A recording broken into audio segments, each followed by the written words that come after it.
Di sesi terakhir ini kita akan belajar tentang pengaruh ibu dalam kandungan.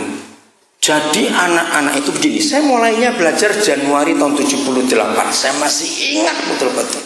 Januari 78 tiba-tiba di pikiran saya keluar ide begini. Sebetulnya karakter ini nurun atau tidak?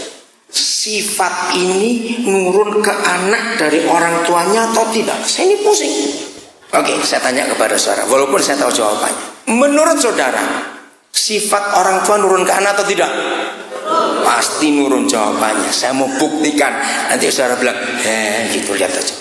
Kalau saudara berkata sifat anak nurun dari orang tuanya, siapa yang bersaudara lebih dari 2? Kalau cuma 2 agak sulit. 2, terus 3, 4, 5, dan seterusnya. Kandung, saya tanya balik. Nanti jawaban saudara yang nurun akan saudara bantah lagi. Menurut saudara kakak beradik kandung 3, 4, 5 dan seterusnya, sifatnya sama atau beda? Nah, kok bilang nurun? Kalau saudara bilang nurun dari orang tua, berarti 3, 4, 5 anak kandung sifatnya harusnya. Nah, jadi piye kok bingung dewi? Bingung bukan? Nah, itu Januari 78. Saya dapat hikmat itu. Saya suruh cari sifat ini karena saya praktekkan ke diri kami sendiri. Kami ini 4 bersaudara. 5 sudah nomor 5 meninggal. Nah, 4 kandung saudara. Kami ini beda. Kok bisa nggak sama? Dari mana? Seperti saya katakan dari awal tadi, setiap kali saya ketemu kasus-kasus apa di hidup, di masyarakat, hidup pribadi maupun masyarakat, saya selalu punya iman. Alkitab pasti bisa jawab. Saya nggak tahu kenapa Roh Kudus memberi saya keberanian punya iman. Maka itu saya ketemu kasus apa saja di masyarakat, saya berani cari ayatnya, pasti ada di Alkitab. Nah, termasuk kasus ini. Ternyata anak-anak kandung pun sifatnya tidak nurun dari orang tua. Lalu dari mana? Ini yang hebat sekali. Mari kita buka Yesaya 43 ayat 18. Yesaya 43 ayat 18. Maka itu jadi ayah ibu, jadi orang tua itu penting untuk memberi contoh yang benar kepada anak-anak. Yesaya 43 ayat 18. Firman-Nya, janganlah ingat-ingat hal-hal yang kapan dahulu. Itu nomor 1. Dan janganlah, ayo baca, janganlah apa? Perhatikan hal-hal yang kapan? Dari zaman purbakala. Nah, yang pertama saya belajar itu dari kata kesandung itu loh saudara. Saya tuh di ayat ini, mengapa Yahweh Tuhan menggunakan 2 kata kerja waktu yang berbeda? 1 hal-hal yang dari dahulu, dan 2 hal-hal yang di zaman purbakala. Betul nggak? Kenapa mesti 2 waktu ini? Saya tanya. Jawabannya begini. Dari hal-hal dahulu dan purbakala, mana yang lebih jauh? Purbakala. Kata purbakala itu artinya belum terhitung dengan waktu. Betul enggak? Karena purbakala. Yang dahulu itu pendek, yang sudah bisa dihitung dengan waktu. Maka Roh Kudus memberi saya hikmat begini. Ternyata waktu kita masih dalam kandungan, itulah zaman purbakala. Karena kita belum dihitung umur. Waktu kita lahir, itulah masa yang dahulu. Nah, akhirnya saya dapat. Ternyata karakter kita terbentuk dengan 2 waktu ini. Waktu dalam kandungan dan waktu kita lahir. 12 Mei 5 hari yang lalu, 1 keluarga dipulihkan setelah saya mengajar kebenaran ini. Anak pertama umur 14 tahun. Baru dapat jawaban tanggal 12, 5 hari yang lalu. Waktu saya mengajar tentang masa lalu dan masa purbakala. Anak ini saudara sudah kenyang dicambuk, dipukul oleh mamanya, oleh papanya. Bayangkan, ini anak pertama. Dari kecil saudara, dari bayi. Itu nggak bisa dekat dengan papanya. Sampai diceritakan waktu dia umur 2 tahun kira-kira. Dia lagi tidur. Namanya papa punya anak pertama. Duduk di tempat tidurnya. Anak itu kebangun. Histeris. Wah, sampai papanya yang lari keluar. Anak ini makin pas ditanya, kenapa kamu takut papa? Nggak tahu. Dia tuh nggak tahu betul-betul. Pokoknya dia takut dengan papanya. Nah, mamanya kan marah juga. Ini papamu. Jawabnya tahu. Kenapa? Nggak ngerti. Nah, 12 kemarin baru ketemu jawabannya. Akhirnya rekonsiliasi mereka. Aduh, saya nangis, istri saya juga menangis. Begini, waktu istrinya mengandung 2 bulan, mamanya hamil dia 2 bulan, papanya dapat bonus untuk keluar negeri dari perusahaan. Nggak lama, cuma seminggu. Nah, buat istri tiba-tiba merasa, kok kamu ninggalin aku? Ternyata istri itu takut ditinggal seminggu itu. Padahal dia itu mengizinkan, karena dia tahu yang dapat jatah cuma suaminya, dan dia pun hamil muda, dia nggak berani pergi jauh. Nah, logika dia setuju pergi, tapi hatinya itu takut, saudara. Apalagi sudah dititipkan ke keluarga orang tua suami, yaitu mertua. Buat dia nggak ada apa-apa, karena seminggu sudah balik. Dengan mertua pun nggak sempat ribut. Waktu saya ngajar ini, si ibu baru sadar, oh, anak ini benci papanya. Karena waktu aku dibiarkan seminggu itu. Aneh bukan? Nah, kebetulan anaknya dengar saya khotbah itu. Pulang dari ibadah itu, pemberesan, papanya juga baru tahu. Jadi cuma begitu saja, tumusnya itu, kata tumus yang bahasa Jawa bilang, langsung masuk ke hati anak itu. Nah, ini kejadian yang baru. Satu kali saya pernah nangani seorang hamba Tuhan di Bali. Saya sudah pindah ke Australia. Ini pendeta ini takut kalau ketemu becak, sudah. Kalau lucu. Nah, tertawa bukan, takut kalau ketemu becak. Dia itu sampai bingung, kenapa? Nah, kebetulan saya tuh kenal baik dengan ayah ibu pendeta ini. Sudah tua, saya pensiun, umur 80 lebih. Ini kejadiannya saya cukup lama, karena mereka orang Surabaya. Nah, saya suka buat penelitian seperti itu, untuk melihat ayat ini betapa hebatnya. Ternyata waktu si ibu, ini ibu gembala, di Surabaya, di daerah Pasar Turi, tahun 70-an itu dia naik becak di jambret kalungnya. Karena ketarik, becaknya pun jungkel, tukang becaknya jatuh, ibu pendeta ini jatuh juga. Dia kaget. Ini bayi baru 3 bulan dalam kandung. Dia lahir bisa takut becak gara-gara itu. Syok. Itu langsung trauma anak itu. Oh, saya punya banyak cerita. Yang terakhir orang Semarang. Wah, ini hebat sekali. 3 bulan menikah. Saya kenal baik mereka. 3 bulan menikah, saya kaget. Mereka datang kepada saya, tolong, kami ini 3 bulan menikah, belum melakukan hubungan suami istri. Hah? Saya kaget, loh kok bisa? Terus istrinya cerita, nggak tahu kok Den, saya tuh takut. Tiap kali suami saya, saya terus takut. Nah, walaupun ini hamba Tuhan, bukan pendeta full ya, namanya manusia, kan bingung juga loh, kenapa istrinya? Wah, ini mesti dicari penyebabnya ini apa. Nah, ini yang dahulu. Waktu itu saya dengan tim saya ada berlima. Jadi kami bertujuh berdoa. Ayo kita minta hikmat Roh Kudus. Kenapa kok sampai kamu tuh takut dengan suamimu? Sampai saya tanya, maaf ya, apa kamu pernah dilecehkan waktu kecil? Enggak itu, maaf saya tanya lagi. Pernah nggak ada orang mau memperkosa kamu? Enggak. Wah, saya bingung, kok enggak semua? Ya saya minta doa aja ya, biar Roh Kudus yang tunjukkan.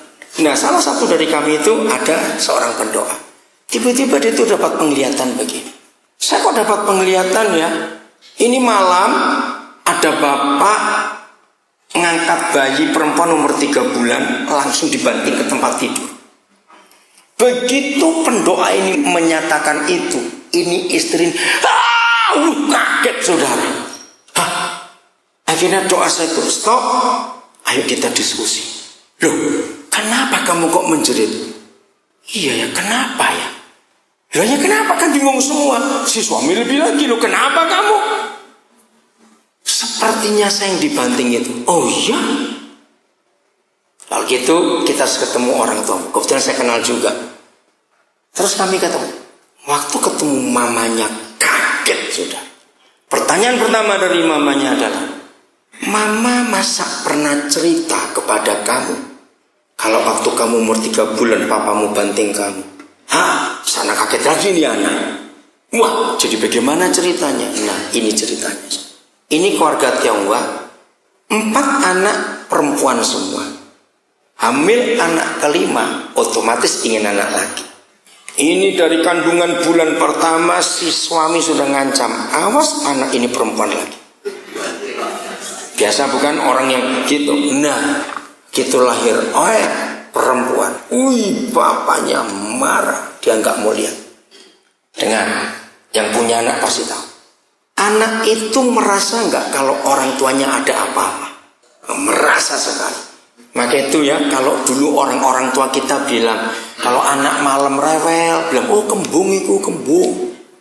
Bukan kembung anaknya, bapaknya yang kembung. Karena memang papa mamanya lagi ngalami sesuatu berdua. Anak ini rasa gelisah, betul enggak? Malam itu rewel, maka itu lo punya anak ingat. Anak itu sangat dekat dengan ayah ibu. Nah, anak ini rasa enggak, bayi ini rasa enggak kalau enggak disukai bapaknya? Hampir tiap malam ini nangis. Mamanya sampai ketakutan.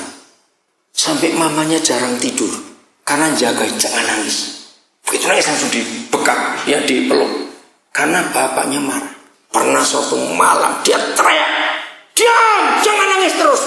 Papa ini besok harus kerja. Anak apa itu?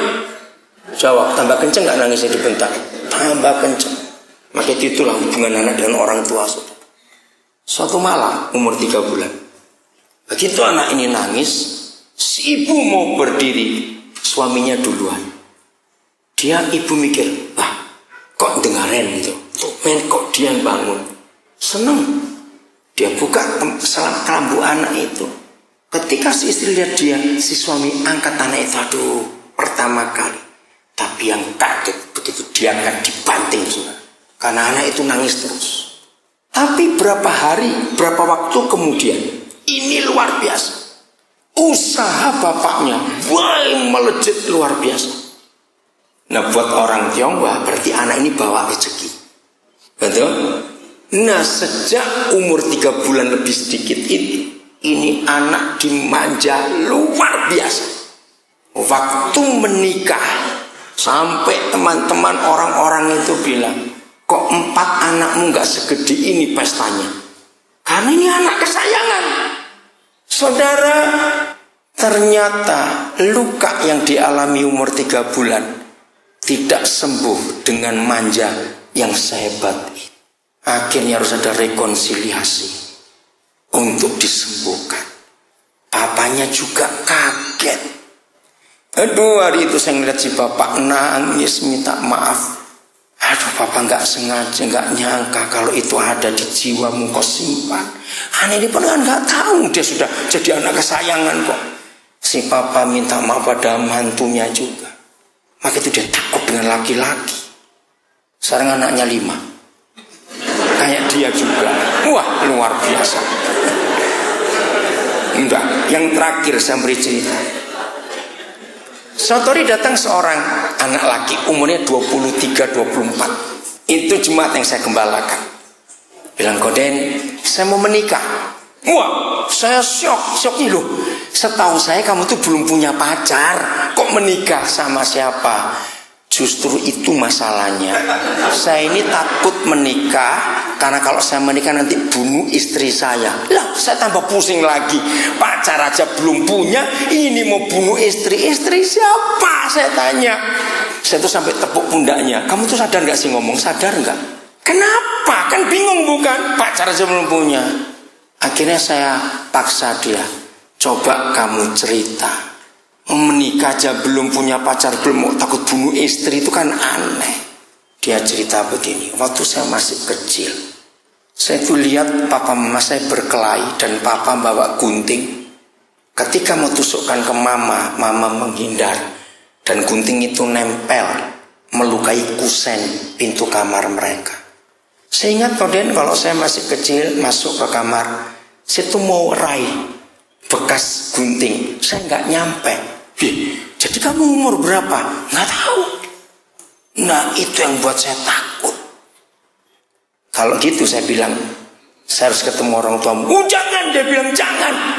Saya percaya mereka nggak tahu kalau saya masih ingat itu. Nah yang baik inilah Tuhan kita. Maka itu kalau saya ini ketemu kebenaran, saudara, saya tuh minta bukti fakta ilmiah dan fakta sehari-hari. Nah contohnya ini. Dan hebatnya lagi, keluarga ini belum pindah dari rumah itu. Jadi anak itu masih lihat bekas gunting itu sampai waktu itu. Saya yakinkan dia, pokoknya harus ketemu. Sudah, nanti Koden akan ngomong baik-baik supaya kamu nggak disalahkan. Akhirnya saya minta izin, cuma mamanya yang bisa, si papa nggak tahu bagaimana. Saya datang, jadi bertiga di ruang tamu, ngomong-ngomong dulu. Ternyata memang si mama ini sudah mengharapkan kami tuh cepat menikah lah. Kenapa kok belum punya pacar sampai sekarang? Adik menjadi sudah punya pacar, kamu kok belum semuanya? Nah inilah saya bilang ada masalah. Oh ya, masalah apa? Kok dia nggak pernah cerita? Saya ceritakan. Wih, muka ibunya berubah. Maaf ya, saya bukan mau bongkar aib keluarga, tapi ini perlu dibongkar. Akhirnya saya bilang, boleh nggak sekarang anak ini ke kamar itu? Si ibu ya ogah-ogahan juga. Akhirnya kami bertiga berdiri. Saudara, begitu si anak ini pegang, saya masih lihat juga ada kowakan, tahu ya, bukan lubang, pokoknya bekas. Begitu si anak ini nyentuh bekas gunting itu, wih, si ibu langsung menjerit, tutup mukanya dengan dua belah tangannya, terduduk di lantai, saudara.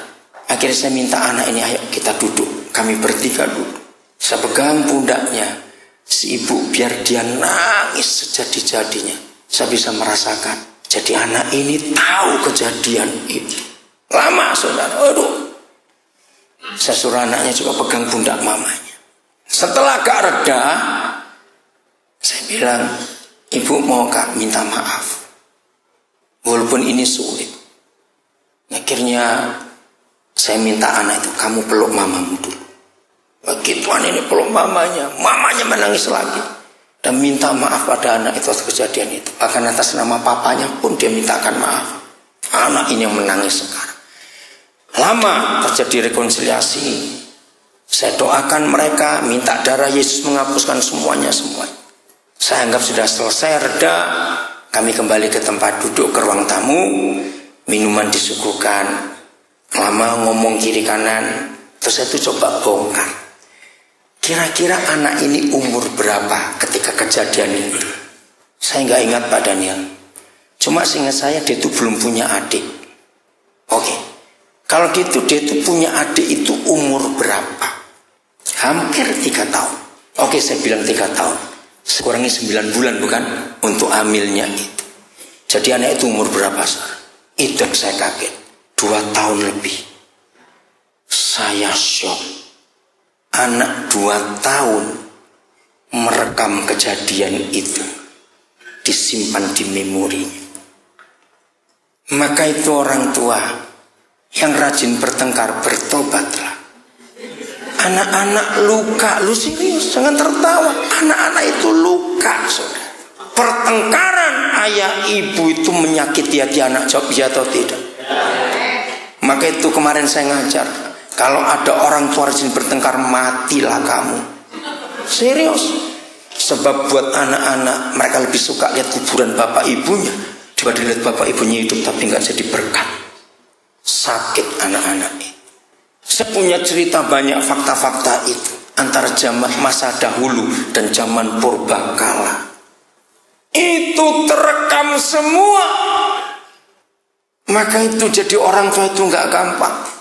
Saya punya konsep lewat Alkitab dan itu saya ajarkan di banyak orang.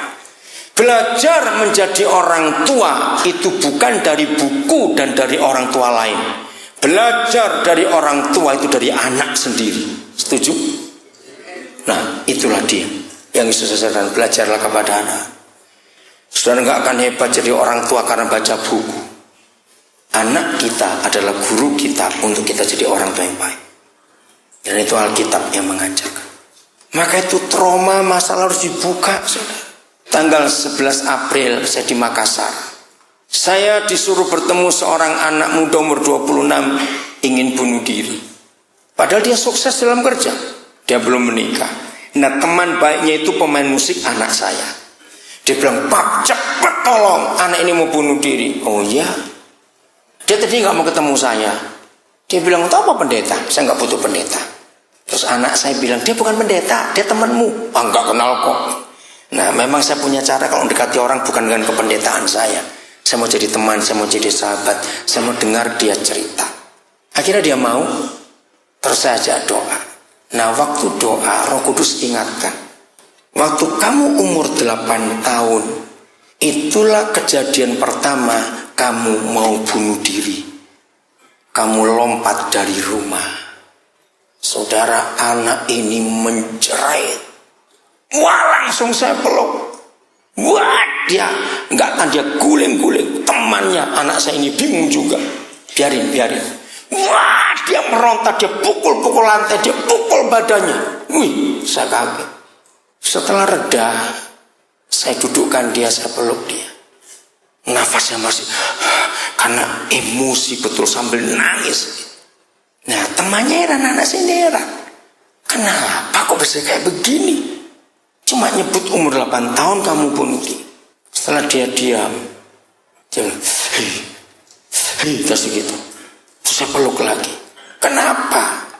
Dia kaget, saudara. Karena peristiwa dia lompat. Karena dia rumah Solversi kan rumah panggung. Nah, sampai sekarang neneknya, om tantenya, ibunya, papanya sudah meninggal. Dan sepupu-sepupunya tinggal di rumah itu waktu kejadian itu, semua anggap anak ini jatuh. Ternyata tidak ada orang yang tahu, papa di surga yang tahu dia itu bunuh diri, lompat sengaja. Maka itu dia kaget, kok saya bisa memberitahu, saya juga tidak tahu. Nah, ternyata roh bunuh diri masuk waktu dia umur 8 tahun itu. Dia pengen mati saja.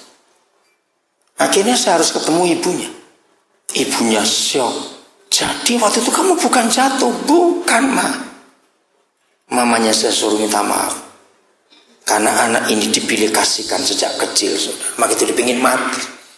Sembuh anak itu karena dia merekam masa lalunya. Waktu dia umur 8 tahun. Maka itu gembala-gembala, guru-guru, baik guru sekolah minggu maupun guru umum. Kalau saudara menghadapi orang-orang yang bermasalah atau bagaimanapun juga, jangan tegur, jangan bentak, jangan marahi. Kasihan. Tapi coba korek masa lalunya. Ngerti maksudnya? Pastinya ada masa lalu yang melukai dia, yang dia gak ngerti. Dan hanya Roh Kudus yang tahu tentang anak itu, tentang kita, masa lalu kita. Ayo dengan cepat, saya mau baca beberapa ayat lagi. Mazmur 139. Mazmur 139. Maka itu saudara, saya belajar Alkitab secara buku kehidupan. Saya ini belajar psikologi bukan dari kuliah, bukan dari baca buku, tapi dari Alkitab. Jadi semua psikologi yang saya sampaikan ini dari Alkitab banyak, bukan dari buku-buku yang lain. Mazmur 139. Tidak ada satupun pribadi di dunia ini sehebat Bapa kita di surga. Mulai ayat 2, mulai ayat 1. 139 mulai ayat 1. Untuk pemimpin biduan, Mazmur Daud. Yahweh, Engkau apa? Menyelidiki. 1, 2, mengenal aku. Ayat 2, Engkau mengetahui kalau aku duduk atau berdiri. Yang keempat, Engkau mengerti pikiranku dari jauh. Ayat 3, yang kelima, Engkau memeriksa aku kalau aku berjalan dan berbaring. Yang keenam, segala jalanku kau maklumi. Keluarkan 6 kata kerja ini: menyelidiki, mengenal, mengetahui, mengerti, memeriksa, memaklumi. Dahsyat firman ini. Saudara, siapa yang sering merasa begini? Aduh, aku nggak tahu ya, aku ini kenapa, aku ini siapa. Pernah merasa begitu? Itulah masalah yang terjadi di hampir semua hidup manusia. Kalau ada masalah yang berat, pasti kenapa aku begini, ini kenapa? Jangan dimarahi. Nah, kalau orangnya sendiri nggak ngerti, apalagi orang yang bisa ngerti bagaimana? Ternyata ayat ini yang menolong. Hanya ada satu pribadi yang bisa mengerti, mengetahui, memahami, menyelidiki, memaklumi, memeriksa. Apalagi dari itu ya, mengenal. Siapa dia? Yahweh Tuhan Bapa kita di surga. Tidak ada Tuhan lain di dunia. Baca kitab suci agama apa saja, yang Tuhannya tahu jumlah rambut kepala. Jangan saudara terjemahkan, apa Tuhan nganggur ngitungi rambut. Enggak. Itu artinya dia itu teliti terhadap kita. Katakan amin. Sampai dia pun berfirman, rambutmu gugur sehelai aku tahu. Ngerti arti ayat itu? Dan ini penjelasan. Karena dia mengenal kita, mengetahui kita, memeriksa kita, menyelidiki kita, mengerti kita, dan memaklumi kita. Maka itu kalau saudara punya masalah apa saja, dan orang lain punya masalah apa saja, suruh datang kepada yang maha tahu itu tentang hidupnya. Amin kan? Bahwa maka itu kalau orang-orang ketemu, kalau saya ketemu orang dan Roh Kudus orang ini begini begitu, saya cuma sampaikan. Karena Tuhan yang paling tahu. Orang itu sembuh, saudara. Pasti sembuh hati. Ini luar biasa, mengerti semuanya. Maka itu ayat berikut saudara baca, ada banyak lagu yang digubah. Kemana aku dapat pergi menjauhi rohmu? Mau ke dunia orang mati, mau ke ujung langit, mau kemana saja, engkau ada di sana. Ya pasti, karena dia kenal kita, mengerti kita, tahu kita, memeriksa, menyelidiki, memaklumi semuanya tadi itu. Mau lari kemana? Amin. Suami istri yang seringkali bermasalah, pasti karena belum saling kenal, ngerti, tahu, memeriksa. Betul nggak? Kalau kita semua itu nggak ada masalah di pernikahan kita. Begitu pula dengan anak-anak kita. Kenapa sering ribut orang tua dengan anak-anak orang tua? Ya karena dua pihak ini saling nggak tahu. Datanglah kepada yang tahu. Dia akan tunjukkan yang tidak tahu jadi tahu. Rumah tangga hidup jadi aman dan indah semua. Wah, ini luar biasa. Markus pasal pertama ayat 1. Inilah apa? Ayo baca, inilah apa? Permulaan Injil tentang Yesus Kristus anak Tuhan. Nah, jadi yang dimaksud Markus yang mau dibahas tentang siapa? Ayo jawab. Yang mau dibahas tentang Yesus. Tapi baca ayat 2. Markus membahas tentang siapa? Ayat 2, ayat 3, ayat 4. Tentang siapa yang dibahas? Ayo baca tentang Yohanes Pembaptis. Nah, Januari 78 ayat-ayat ini muncul semua di hidup saya. Inilah permulaan Injil tentang Yesus Kristus anak Tuhan itu. Seperti ada tertulis dalam kitab Nabi Yesaya. Saya bingung, permulaan Injil tentang Yesus Kristus kok yang dibahas pelayanan Yohanes Pembaptis. Ayo kita lari Yesaya 40. Karena ini Markus mengulangi Yesaya 40. Nah, ini rahasia besar. Ayat 4 dan 5. Saya tanya dulu, maaf yang belum pernah tahu, jangan merasa berdosa. Yang tahu, dunia ini membagi berapa karakter dasar manusia? 4. Apa saja? Sanguin, kolerik, melankolik, flagmatis. Saudara tahu literatur tertua itu ada di Yesaya 40 ayat 4 ini. Dari ayat ini, psikologi dunia membagi karakter dasar manusia ada 4. Ayo kita baca. Setiap lembah harus ditutup. Ini melankolis. Orang yang minder, merasa jelek, gak berdaya, aku gak mampu, aku gak bisa, selalu ke bawah. Tutup lembah itu, angkat dia, sembuhkan orang. Dan setiap gunung dan bukit diratakan. Ini sanguin, beleduk-beleduk rame orangnya. kayak roller coaster gitu. Gunung bukit bukan? Bolehkan orang seperti bukan salah, bukan. Yang ketiga, tanah yang berbukit-bukit harus menjadi tanah yang rata, dan tanah yang berlekuk-lekuk menjadi dataran. Saudara pilih sendiri mana yang kolerik, mana yang flekmatis. Berbukit-bukit itu orang yang tidak pernah tegas. Esok kedelai sore tempe, orang Jawa bilang. Jadi berubah terus sikap hidup. Nah, orang yang berlekak-lekuk ini orang yang gak bisa jujur. Hidupnya itu licin sekali, bulet bahasa Surabaya. Saudara pilih yang sikapnya. Kalau pelayanan Yohanes Pembaptis mendahului Injil Yesus Kristus, itulah pelayanan kejiwaan, kesembuhan batin. Maka dampaknya ayat 5. Maka kemuliaan Yahweh akan dinyatakan, dan seluruh umat manusia akan melihatnya bersama-sama. Sungguh Yahweh sendiri telah mengatakannya. Hebat. Maka itu kalau saya pelayanan, saya tidak menggunakan teologi agama Tuhan, tidak. Saya cuma menyampaikan orang tersembuh dulu masalah. Karena permulaan Injil tentang Yesus Kristus anak Tuhan itu harus dimulai dari pelayanan Yohanes Pembaptis. 4 karakter disembuhkan. Ini harus, saudara. Ini harus. Maka itu gereja harus menjadi jawaban untuk masyarakat. Nah, dengan konsep ini saya main di penjara. Karena banyak orang masuk penjara itu karena masa lalunya yang disakiti dari kecil. Berontak. Yang suka lihat internet, catatnya, klik di Google, nama ini Dorothy, DOROTHY Nolte, NOLTE. Dorothy Nolte meninggal kira-kira 3-4 tahun yang lalu, umur 92. Orang hebat, seorang anak Tuhan yang luar biasa.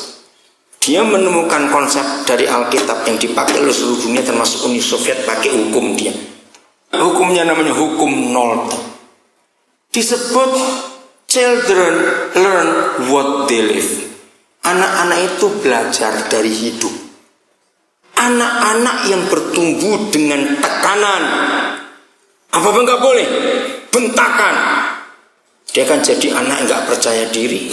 Dan di luar rumah dia akan jadi anak yang suka mukul, membentak orang lain. Tapi anak-anak yang bertumbuh dengan apresiasi, penghargaan, pujian. Kalau buang sampah ke tempat sampah kita puji, kamu anak hebat. Mengerjakan apa-apa kita puji. Maka dia jadi anak yang bisa menghargai hidupnya dan menghargai orang lain. Anak-anak yang bertumbuh dengan ejekan, bodoh kamu, jelek kamu, kenapa kamu gak kakak? Maka dia jadi anak yang gak percaya diri. Oh banyak. Cari nanti di rumah, klik di Google Dorothy Nolte, dan itu dari Alkitab. Maka itu ayah ibu, jadilah ayah ibu yang mewakili surga di dunia. Karena itu yang dicari oleh anak-anak. Mereka sangat merindukan surga ada di dunia. Dan kitalah yang jadi mewakili surga itu. Anak-anak pasti puas kalau mereka lihat ayah ibunya hidup harmonis. Kita buka satu-satunya buku di dunia ini. Jadi kalau kemuliaan terjadi, ayat 5 ya, Yesaya 40 tadi, kemuliaan Yahweh akan dinyatakan. Seluruh umat manusia akan melihatnya bersama-sama. Oh dahsyat, cara orang berubah hidupnya itu hebat. Nah sekarang kita lihat 1 Tesalonika pasal 2. Satu-satunya buku, bukan di Alkitab loh saudara, buku. Ada jutaan judul buku di dunia, tapi hanya Alkitab buku yang menuliskan siapa ibu dan siapa ayah, apa fungsi ibu dan apa fungsi ayah. Cuma 1 Tesalonika 2 ayat 7 mulai sampai 12. Hebat. Tidak ada literatur yang lebih tua dari ayat-ayat ini, hanya ayat ini. Tetapi kami berlaku ramah di antara kamu, 1, sama seperti mengasuh mengasuh dan merawati anaknya. Di ayat 7 ada 3 fungsi ibu: ramah, mengasuh, merawati. Ayat 8. Demikianlah kami dalam kasih sayang yang besar akan kamu. Inilah 4 fungsi ibu: ramah, mengasuh, merawat, menyayangi. Bukan saja rela membagi Injil Tuhan dengan kamu, tetapi juga hidup kami sendiri dengan kamu, karena kamu telah kami kasih. Ini mama. Jadi mama itu kelebihan kasih. Amin kan itu. Maka itu anak-anak lebih dekat ke ibu daripada ke bapak waktu masih karena ini. Ayat 10. Kamu adalah saksi. Demikian juga Tuhan. Betapa apa? Saleh. 2, adil. 3, tak bercacatnya. Kami berlaku di antara kamu yang percaya. Siapa itu? Ayat 11. Kamu tahu betapa kami seperti Bapak. Sudah 3 di ayat 10. Saleh, adil, tak bercacat. Kamu tahu betapa kami seperti Bapak terhadap anak-anaknya. Keempat, telah menasihati kamu. Kelima, menguatkan hatimu seorang demi seorang. Ayat 12. Yang keenam, dan meminta dengan sangat. Tambahkan kata mendisiplin. Maaf ya, jangan tersinggung ya ibu-ibu. Jujur, ibu itu bisa disiplin gak sih? Karena ibu itu terlalu kelebihan kasih. Alasannya satu, yang mengandung dan melahirkan itu gak bisa tegas buat anaknya sendiri. Wajar. Maka itu dari 4 fungsi ibu dan 6 fungsi bapak, kalau kita baca, di tangan siapa pembentukan karakter? Bapak. Karena ada 3, menasihati, menguatkan hati, dan mendisiplin. Ayo kita bongkar. Waktu kita masih kecil, kalau masih ingat, kalau nggak ingat sekarang, anak-anak. Dalam hidup anak-anak, mereka itu lebih suka minta nasihat ke papanya atau ke mamanya. Jawab, ayo, ke bapaknya atau ibunya kalau anak-anak minta nasihat? Ibu. Kenapa dari kecil anak-anak sudah pintar memanipulasi ibunya? Betul enggak? Karena anak-anak tahu ibu itu apa-apa pasti boleh. Kenapa kok ibu apa-apa pasti boleh? Itu jadi kelebihan kasih sayang. Karena tahu ya waktu susahnya mengandung dan menderitanya waktu melahirkan. Aduh saudara. Maka itu kenapa surga membagi tugas. Nasihat di ibu atau bapak? Saya tanya, apa jadinya sebuah kehidupan tanpa penasehat? Jawab, apa jadinya sebuah kehidupan tanpa penasehat?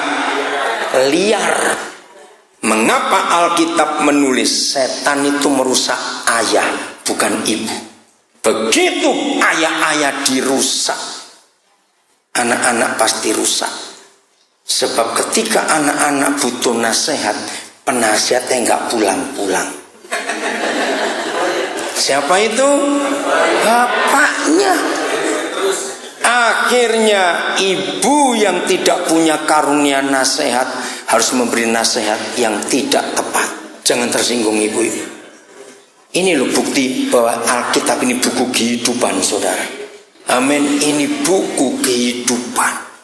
Jadi mama-mama, kalau anak minta nasihat, tunggu papamu. Awas gak pulang-pulang penasihatnya. Kasihan anak-anak itu meminta siapa nanti. Menguatkan hati. Itu fungsi kelima. Begini, siapa pernah dengar kata anak-anak muda, kamu tuh gak pede, kamu tuh gak pede. Itu artinya apa? Ayo yang lain jawab. Tahu gak arti kata gak pede? Gak percaya diri. Anak-anak yang gak percaya diri, pasti dia gak punya bapak. Maaf jangan tersinggung. Karena gak ada yang menguatkan hatinya sejak masih kecil. Anak-anak yang gak punya percaya diri gak bisa jadi pemimpin.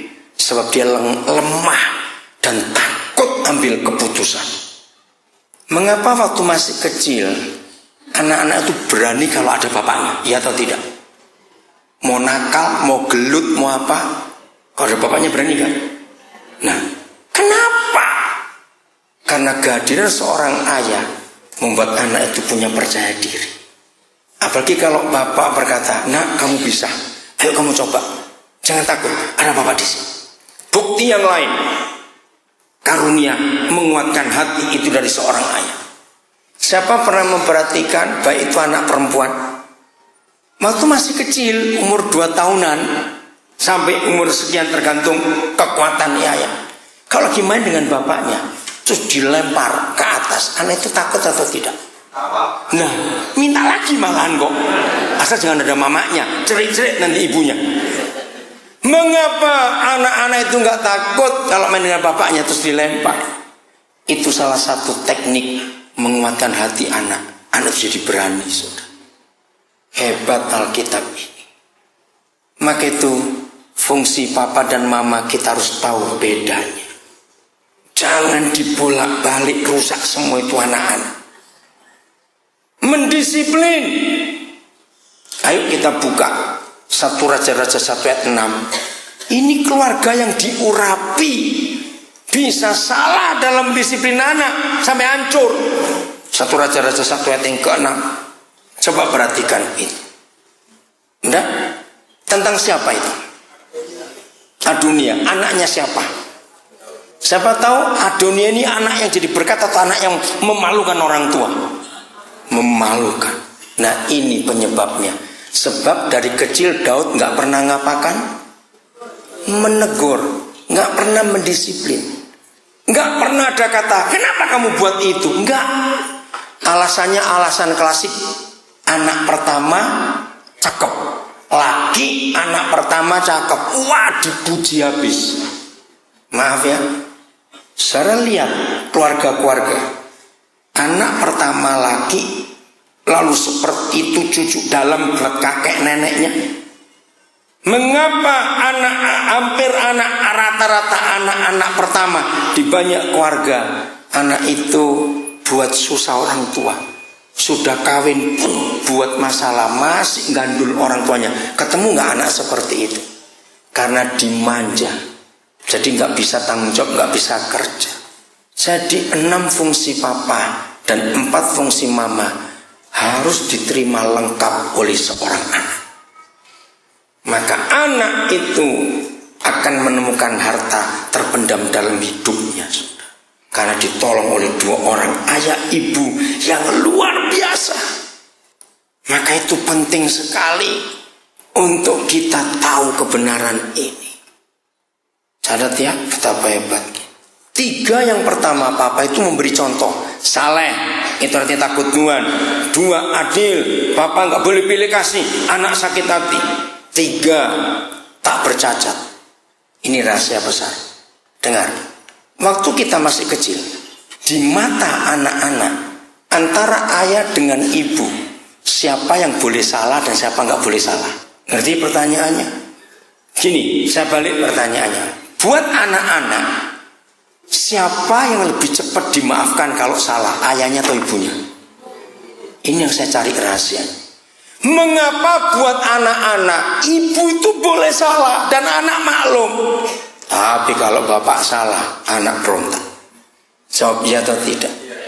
Sebab ini ayatnya, bapak itu nggak boleh cacat di hadapan anak. Karena buat anak-anak bapak itu jagoan. Ginilah paling cepat. Kalau kita nonton film di DVD atau apa gitu, terus ujungnya jagoannya, lakonnya mati, apa perasaan kita? Aduh lapon dilempak. Nah, itu perasaan anak, saudara. Kalau bapaknya salah, anak itu kecewa, saudara. Karena di mata anak-anak, bapakku nggak boleh salah karena dia itu hebat. Maka itu jadi bapak itu jauh lebih berat daripada jadi ibu. Karena ayat ini yang menjelaskan. Maka itu kalau keluarga kita, pernikahan kita benar, saudara, dan kita mewakili Tuhan di dunia ini, oh, anak-anak kita jadi hebat semuanya. Anak-anak kita jadi orang-orang yang luar biasa. Anak-anak kita akan memberkati bumi ini. Maka itu itu kalau ada rumah tangga yang rusak hari ini, pulihkan pernikahan kita. Sederhana kok. Hanya ada satu cara untuk memulihkan pernikahan kita. Ampuni. Setuju? Kata mengampuni untuk suami istri itu mutlak.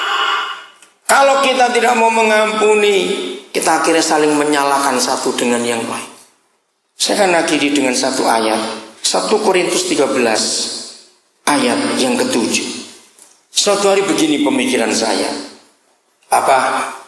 Kalau rumah tangga, kalau keluarga itu rumah tangga, berarti bicara rumah. Tolong ya nasihati anak-anak laki kita, juga anak perempuan. Tadi ingat anak-anak gadis, kalau didekati cowok, apa yang pertama tanya? Mobilnya berapa gitu? Apa tadi?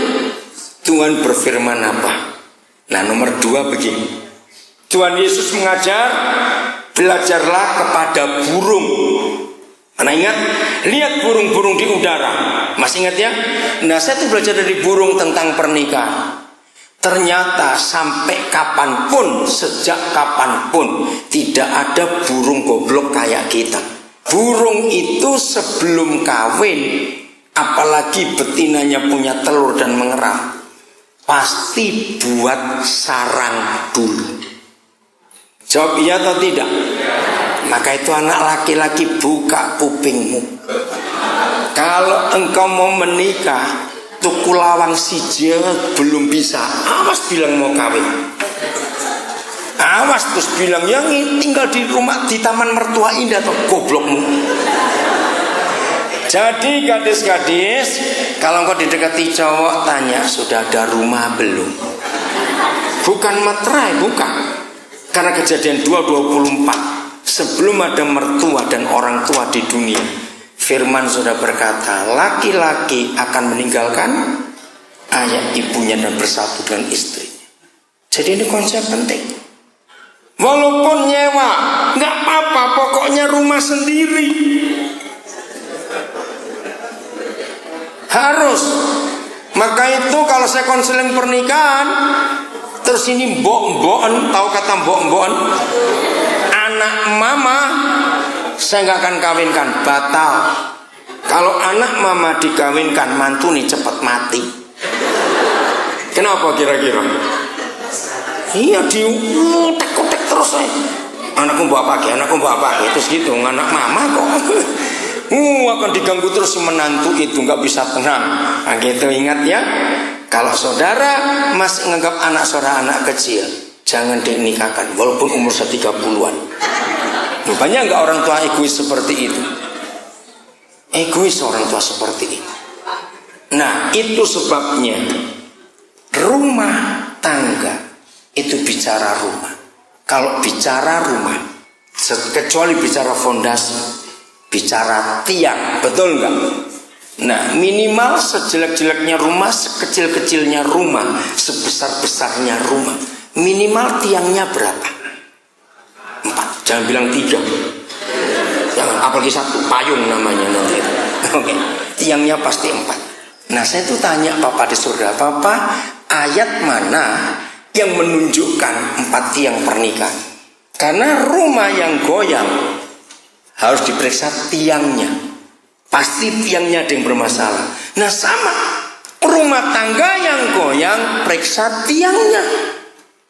Nah, 4 tiang itu hanya ayat ini yang menyebutkan. Ayat 7.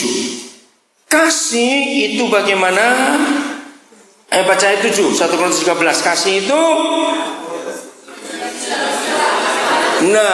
menutupi segala sesuatu. Ini tiang pertama dalam pernikahan kita. Apa lawan kata menutupi? Buka, ngundar, ngungkit. Maka itu kalau sudah menikah, tidak boleh ada kata dulu, awas. Saya tanya kepada saudara, segoblok-gobloknya orang goblok, diungkit-ungkit itu suka atau tidak? Loh, jawab, ini pertanyaan gak enak loh. Enak tidak diungkit? Enak. Maka itu kalau sudah menikah, suami istri lihatnya ke depan, bukan ke belakang. Nggak boleh sama sekali. Ini tiang nomor 1. Jangan nyimpen yang dulu-dulu. Suami istri bukan wasit sepak bola. 2-1. Ngerti maksudnya? Ya, kamu salah 2, aku baru salah 1. Jeder, 2 sama. Ini apa-apa nih pernikahan model begini? Betul enggak? Terus mau sampai kapan?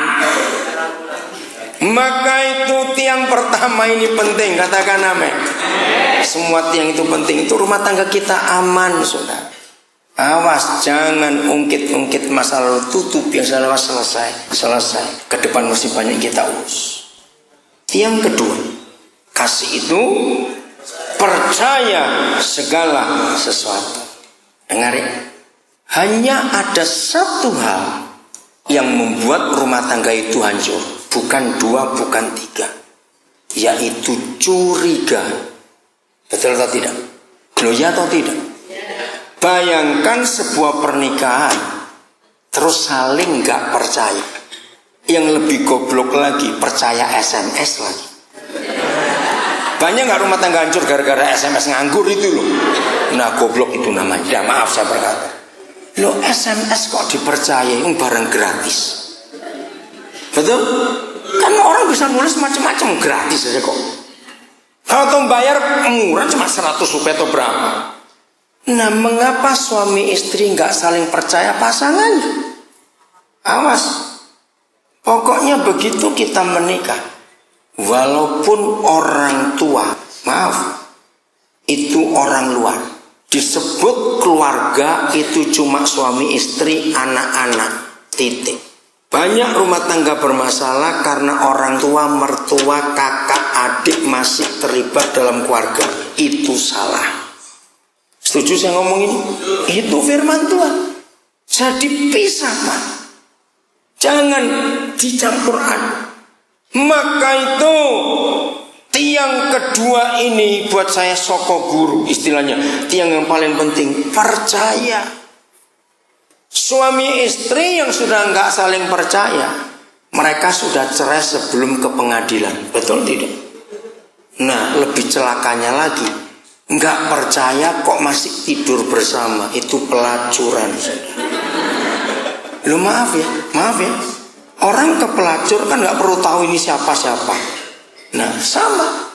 Kalau suami istri uangnya masih pisah karena nggak percaya, maka dia bukan suami istri. Maaf, saya pakai hukum Kristus.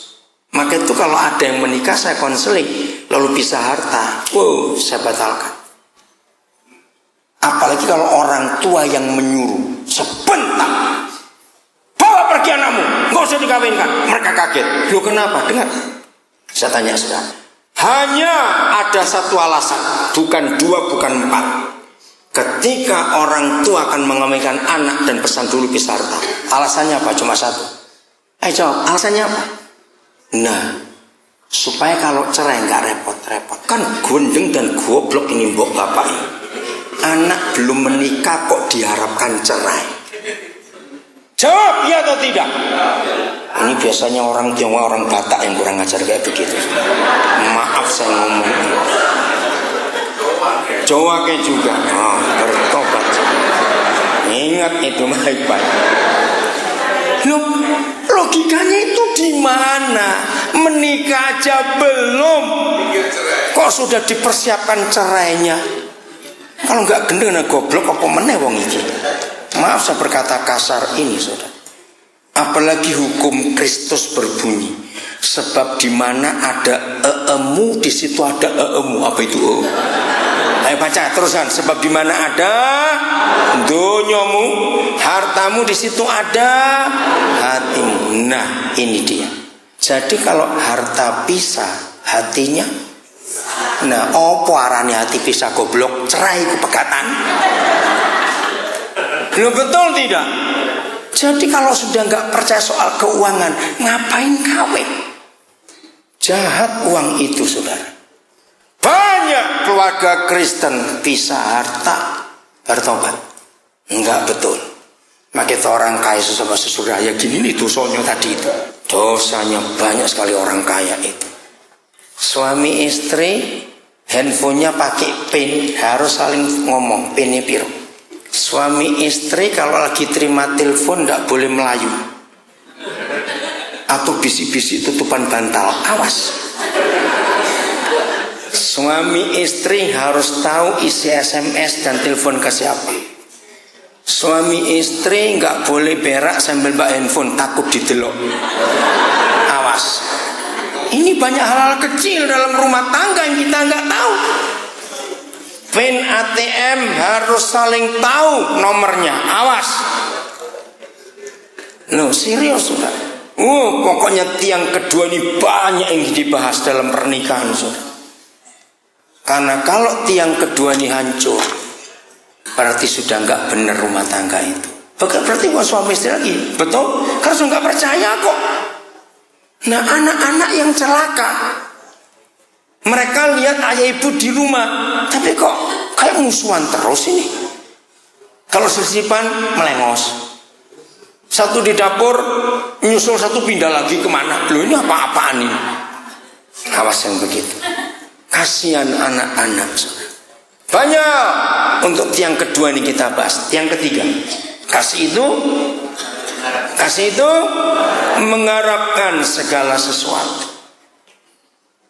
Kalau kita tidak mengharapkan pasangan kita untuk berubah, kita kejam. Apa lawan kata mengharapkan? Menuntut. Suami istri bukan jaksa penuntut umum. Dalam 3 minggu gak berubah, awas. Galak betul. Suami istri selalu mengharapkan, aku berharap kamu berubah, aku berharap kamu itu mengerti. Berharap pasangannya berubah. Tiang keempat, sabar menanggung segala sesuatu. Lawan katanya ngamuan, gitu aja sudah susah bener. Nah, suami istri nggak boleh. Nah, yang saya suka ayat ini berkata, semua diakhiri dengan kata segala sesuatu. Kira-kira indah nggak pernikahan kita kalau ini kita pakai? Surga turun ke bumi, betul. Surga turun ke bumi, betul. Bahagia anak-anak kita, bahagia semuanya sehat. Tetangga-tetangga akan datang kepada Yesus karena lihat pernikahan kita, rumah tangga kita harmonis. Dahsyat. Karena waktu masih banyak yang kita bisa pelajari, tapi minta Roh Kudus menerangkan lebih jauh semua kebenaran ini. Karena dunia akan melihat surga lewat kita semua. Maka kesimpulan saya, siapa pernah tahu istilah kenapa semua toko wajarnya ada etalase? Tahu kata etalase? Pajangan di depan. Itu untuk apa? Bukan. Ayo, bukan untuk menarik, salah. Transparan, bukan. Begini, supaya pembeli sebelum masuk lihat dulu yang dijual di toko ini apa. Kan begitu, bukan? Nah, istilah saya, ternyata keluarga Kristen itu etalasenya surga di dunia. Nangkap sekarang? Maka itu kalau setan menghancurkan pernikahan kita, kalau etalase toko itu amburadul, orang mau masuk ke toko itu enggak? Enggak, pasti enggak benar dalamnya juga. Mengapa setan merusak pernikahan? Supaya orang enggak tahu surga. Maka itu Yesus berkata tadi, ya Matius 13:44, kerajaan surga seumpama harta terpendam di ladang. Ladang itu adalah anak-anak kita dan anak-anak di luar kita, harus kita selamatkan. Kita tabung panahnya, membuat anak-anak itu hidup bahagia karena kita ayah ibunya harmonis. Sekarang bayangkan kalau dunia dipenuhi dengan orang-orang hebat, harta terpendamnya terbongkar semua. Kejadian 1:26 terjadi. Kira-kira dunia jadi indah atau wow, indah luar biasa. Dan itulah tugas gereja. Kita nggak cuma membuat kebaktian minggu, kebaktian tengah minggu, kebaktian doa puasa, kebaktian ini itu tidak, saudara. Tugas kita lebih dari sekedar membuat kebaktian. Jawab ya atau tidak? Karena dunia itu dalam tanggung jawab kita. Wow, kalau ini kita kerjakan luar biasa. Tuhan memberkati saudara semuanya. Oh, luar biasa firman Tuhan. Di sesi terakhir ini kita akan belajar tentang pengaruh ibu dalam kandungan. Jadi anak-anak itu begini, saya mulainya belajar Januari tahun 78. Saya masih ingat betul-betul. Januari 78 tiba-tiba di pikiran saya keluar ide begini. Sebetulnya karakter